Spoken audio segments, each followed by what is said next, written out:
Moi, c'est Marie-Pascale, ferme équestre de Daoudou. Donc, je suis accueil paysan depuis le début de l'installation. Je suis installée en 1982 sur la commune de Najac, donc c'est dans l'Aveyron.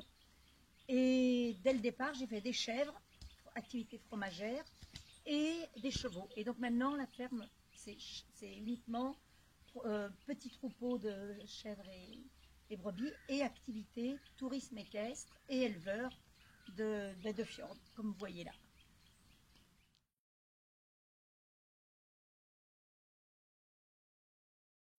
Tout au long des années, la ferme elle a évolué.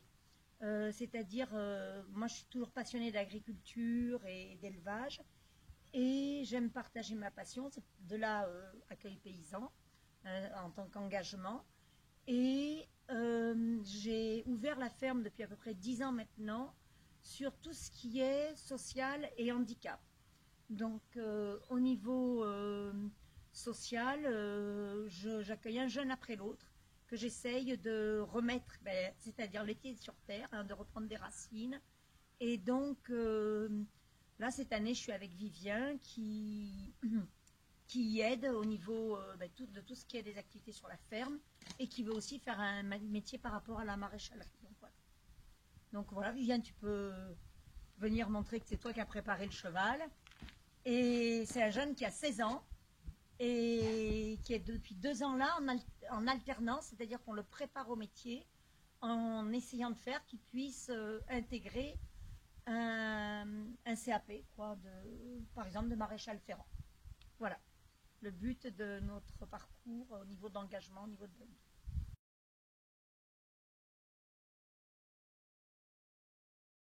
On a fait il y a quelques années un projet innovant avec Leader et en intégrant, grâce à Accueil Paysan, on va dire ça comme ça, puisqu'il fallait absolument qu'on soit en partenariat avec une association nationale. Et moi, ça me semblait évident que ça soit Accueil Paysan qui soit le support, puisque c'est notre raison de notre combat, on va dire, d'arriver à rester paysan, quoi. Et je voulais pas que ça soit centre équestre, non, je voulais que ça soit la ferme équestre support agricole qui permette une activité par rapport, par exemple, là on a une selle adaptée où des gens, on va dire, paraplégiques, on a fait constituer des poignées, on enlève personne, on les pose sur la selle et ils peuvent se tenir devant et nous on est accompagnants et l'objectif c'est de les intégrer en famille. Quelqu'un qui est en fauteuil peut être intégré à une petite randonnée pleine nature sur ce matériel adapté.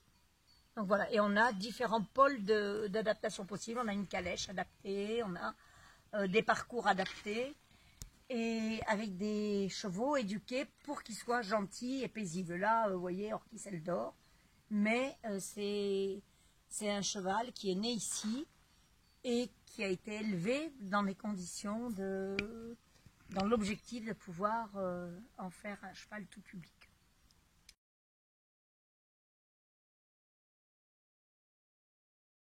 J'ai 2 pôles d'activité sur, on va dire, sur la branche sociale, sur mon exploitation.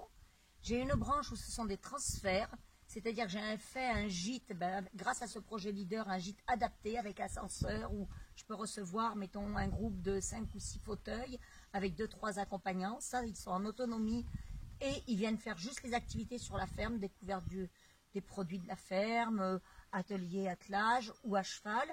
Ça, c'est une branche d'activité. Et j'ai une deuxième branche d'activité où j'accueille comme Vivien qui est là, un jeune que j'aide à rebondir au niveau professionnel ou humain, simplement, hein, dans les enfants battus, etc.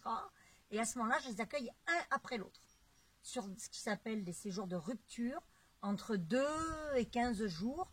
Mais par exemple, avec Vivien, il a fait tous les mois 15 jours depuis 1 an et demi. Donc, et j'en accueille qu'un après l'autre pour avoir un accueil de qualité, en fait.